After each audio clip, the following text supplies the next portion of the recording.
चलिए question number 2 में हमसे बोला जा रहा है कि number of sp2 sigma bonds present in given compound is. ये हमें कंपाउंड दिया गया है, जो कंपाउंड दिया गया है इस कंपाउंड का हमें बॉन्ड लाइन स्ट्रक्चर दिया गया है। क्या दिया गया है जी? Bond line structure. ठीक है, बॉन्ड लाइन स्ट्रक्चर हमें दिया गया है और पूछा जा रहा है कि इसमें sp2 कार्बन के बीच में कितने सिग्मा बॉन्ड हैं या कितने होंगे, ये चीज हमें कैलकुलेट करना है। तो चलिए सबसे पहले हम इस कंपाउंड में ढूंढते हैं कि sp2 कार्बन कितने हैं। सुनिए पहले बात मेरे, कार्बन जो होता है कार्बन की वैलेंसी 4 होती है और कार्बन की वैलेंसी 4 होने की वजह से कार्बन 3 हाइब्रिडाइजेशन स्टेट शो करता है। कितना? 3। पहला करता है sp3, दूसरा sp2 और तीसरा sp।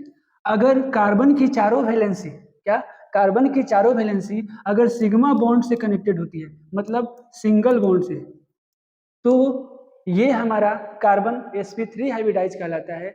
लेकिन अगर कार्बन की चारों वैलेंसी में से 3 वैलेंसी सिग्मा बॉन्ड से और 1 वैलेंसी पाई बॉन्ड से कनेक्टेड होती है, तो ऐसे कार्बन को हम sp2 हाइब्रिडाइज बोलते हैं।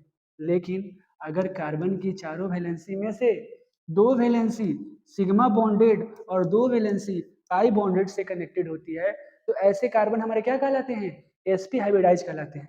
तो चलिए हम कंपाउंड में देख लेते हैं और जो होगा उसके अकॉर्डिंग आंसर कर लेते हैं। तो अगर हम बात करें कंपाउंड में, तो इस कार्बन को देखें तो कार्बन का एक ये वैलेंसी, 2 ये वैलेंसी और एक इधर एक हाइड्रोजन लगा होगा 3, और एक हमारा यहाँ पे क्या है जी? पाई बॉन्ड है, मतलब 3 सिग्मा है और 1 पाई है। तो ये कार्बन हमारा क्या होगा? sp2 हाइब्रिडाइज होगा। सिमिलर अगर इस कार्बन को देखूं तो एक valency, 2 valency, 3 valency, 3 sigma bond है और एक पाई बॉन्ड है, मतलब इसका भी हाइब्रिडाइजेशन sp2 होगा। अगर इस कार्बन को देखूं तो सिमिलर 1, 2 और इधर एक 3 होंगे और एक पाई बॉन्ड है, तो इसका भी हाइब्रिडाइजेशन sp2 होगा। अगर इसका देखूं तो 1, 2, 3 और एक इधर निकले होंगे, मतलब हाइड्रोजन जुड़ा होगा, तो इसका हाइब्रिडाइजेशन sp3 होगा। इसका देखूं तो इसका भी sp3 होगा, इसका भी sp3 होगा। देखिए 2 वैलेंसी और 2 हाइड्रोजन इससे जुड़े होंगे।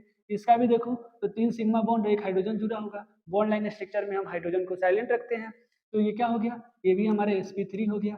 अगर इस कार्बन को देखें तो देखिए एक वैलेंसी, 2 वैलेंसी और एक हमारा इधर हाइड्रोजन कनेक्टेड होगा और एक पाई बॉन्ड है, तो 3 सिग्मा और एक पाई क्या होगा? हाइब्रिडाइजेशन sp2 होगा।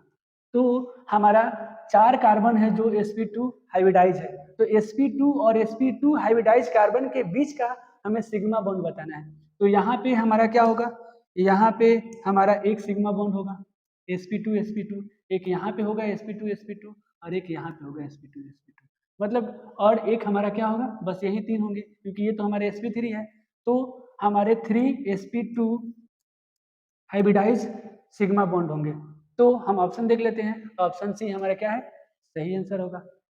ठीक है।